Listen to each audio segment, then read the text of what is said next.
The year 1970 was considered as the year of environmental policies because many policies and laws that were previously weak and ineffective were being revised and replaced.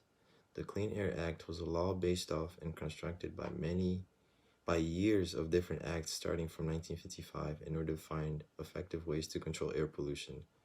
The 1955 Act allows states and federal government to have primary prevention and control of air pollution.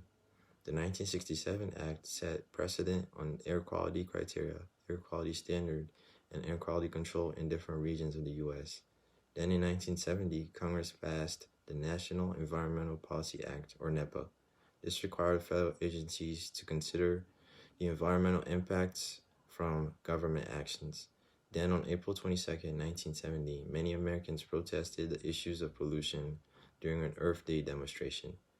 In response to the protests, on December 2nd, 1970, the Environmental Protection Policy, or EPA, was created to work hand in hand with the Clean Air Act to protect human health and the environment. In his State of the Union address, President Nixon addressed a need for a major change in environmental laws, and towards the end of the year, the Clean Air Act was amended. Later on, revisions were made in 1970 and 1990. Circumstances that led to the passing of the Clean Air Act was in 1948, a thick cloud of industrial fog formed above Donora, Pennsylvania. The fog killed 20 people and caused sickness among 6,000 of the 14,000 people living in Donora. Then, in 1952, 3,000 people were killed from a dense industrial area in London, and it was known as the Killer Fog. Industrial factories and dense fog in major cities led to the passing of the Clean Air Act. In 1970 and later on, revisions were made to increase the effectiveness and target new problems that came over time, such as acid rain and damage to the ozone layer. To protect the nation from air pollution, the EPA, alongside the Clean Air Act, set standards for common pollutants, such as the ozone, sulfur dioxide, nitrogen oxide, carbon monoxide, lead, and many more. States have to meet these standards and limit the spread of emission drift across other states. Another part of the Clean Air Act is to limit the increasing amount of pollution from power plants, cars, and new industrial plants in the future. Accomplishments. Over the years, the Clean Air Act has helped with many different things.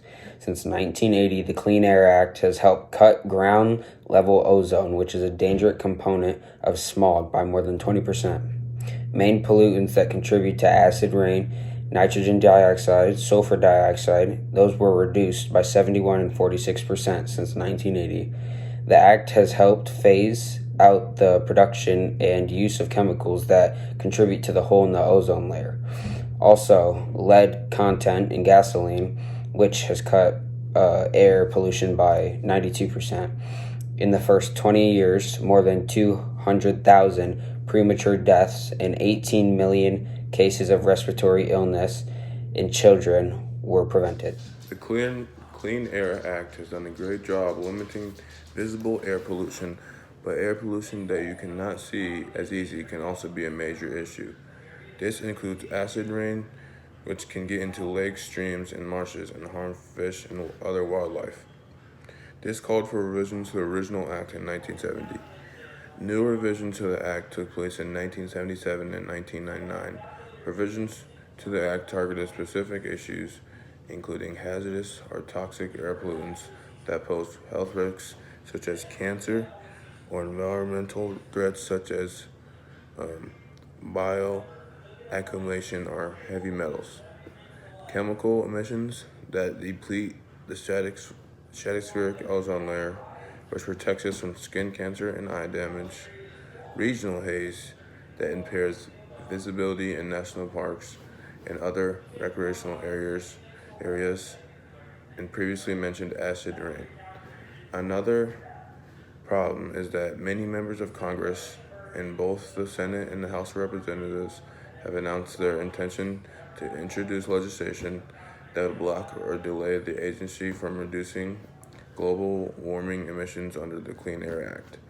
Some members of Congress have even tried to attach bills attacking the EPA to legislation that must pass, such as federal spending and budget bills.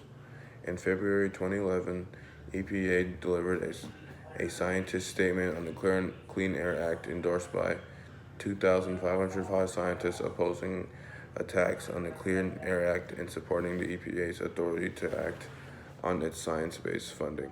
The Clean Air Act is still around today and is continuing to keep the air as clean as possible. With the help of this act, not only is the atmosphere in better condition, but also the economy is thriving better because of the cleaner air.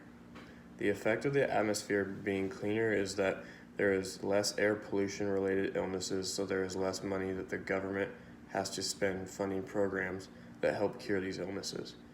If there are less of these illnesses, then that also means that there are more people working and making money, which is helping the economy directly.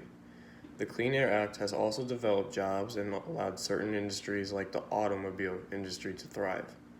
The EPA has put out regulations on engines, and major automobile companies have made engines that are 99% cleaner than what they previously were in 1970.